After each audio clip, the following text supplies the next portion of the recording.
Hi friends, চলে এসেছি আজকে আরও একটা রেসিপি নিয়ে। আজকের রেসিপি বেগুনের কালিয়া। বেগুনের কালিয়া বানানোর জন্য আমি একটা বড় সাইজের বেগুনকে রিং রিং করে কেটে নিচ্ছি। আর বেগুনটা কাটবো একটু মোটা করে, নর্মাল সাইজের যে ভাজা বেগুন হয় তার থেকে একটু মোটা করে বেগুনটাকে কাটতে হবে। বেগুন কেটে নিলাম, নিয়ে এবার ভালো করে জল দিয়ে ধুয়ে নিতে হবে। নিয়ে এটাকে নুন হলুদ মাখিয়ে 5 থেকে 7 মিনিটের জন্য রেখে দেবো।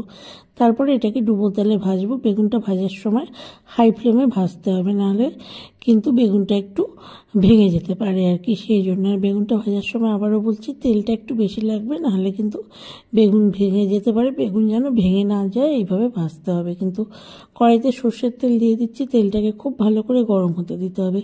তেল গরম হয়ে গেলে গিয়ে বেগুনগুলোকে ভেজে নিতে হবে। কিন্তু বেগুনগুলোকে এপিট ওপিট করে একদম লাল লাল করে ভালো করে ভাজতে হবে। ভাজা হয়ে গেলে বেগুনগুলোকে আমি তুলে নেব, কিন্তু নিয়ে তারপরে আমি রান্নাটা করব আর কি। দেখতেই পাচ্ছ বেগুন ভাজা হচ্ছে। এবার আস্তে আস্তে বেগুনগুলো হয়ে গেলে গিয়ে আমি তুলে নেব। এই যে একদম লাল লাল করে ভাজা হয়ে গেছে, এইরকমই ভাজা হবে। আবার দিয়ে দিলাম কড়াইতে অল্প সর্ষের তেল। তেলটা ভালো করে গরম হতে দিলাম। এরপর এর মধ্যে দিয়ে দিচ্ছি জিরে, গোটা জিরে ফোড়ন দিলাম, আর দেবো তেজপাতা, শুকনো লঙ্কা ফোড়ন। ফোড়নটাকে একটু ভালো করে ভাজতে হবে। ফোড়নটা থেকে একটু সুন্দর গন্ধ বেরোলে এর মধ্যে দিয়ে দেবো চেরা কাঁচা লঙ্কা। চেরা কাঁচা লঙ্কাটা দিয়ে একটু ভাজা হতে দেবো। তারপরে এর মধ্যে দিয়ে দেবো একটা মশলার পেস্ট, যার মধ্যে আছে জিরে গুঁড়ো, ধনে গুঁড়ো, টমেটো, আদা, এই সব কিছুকে একসাথে পেস্ট করে নিয়েছিলাম মিক্সিতে। সেই পেস্টটা আমি এর মধ্যে দিয়ে দিলাম।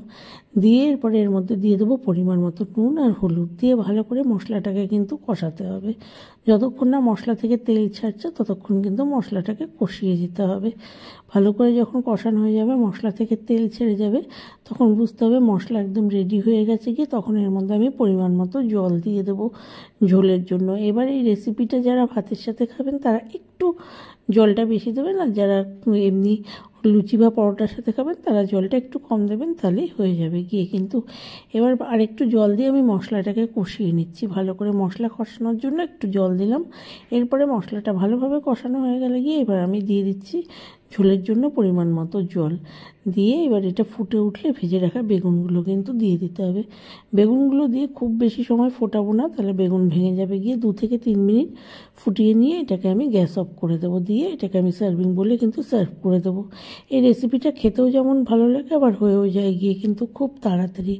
একদম ইজি, দেখতে পেলেন রেসিপিটা। এটা খেতেও খুব ভালো লাগে। এই যে বেগুনগুলো দিয়ে একটু ফুটিয়ে নিলাম, নিয়ে এবার এটাকে কিন্তু আমি সার্ভিং বলে সার্ভ করে দেবো। তার আগে দিয়ে দিলাম 1/2 চামচ ঘি। ঘিটা দিলে গন্ধটা খুব সুন্দর হয়, এই জন্য একটু ঘি দিলাম। কিন্তু আমার রেসিপি একদম রেডি হয়ে গেছে কি, এটাকে আমি এবার সার্ভ করে দিচ্ছি। এটা গরম ভাতের সাথে দারুণ লাগে। রেসিপি ভালো লাগলে লাইক, শেয়ার অ্যান্ড সাবস্ক্রাইব।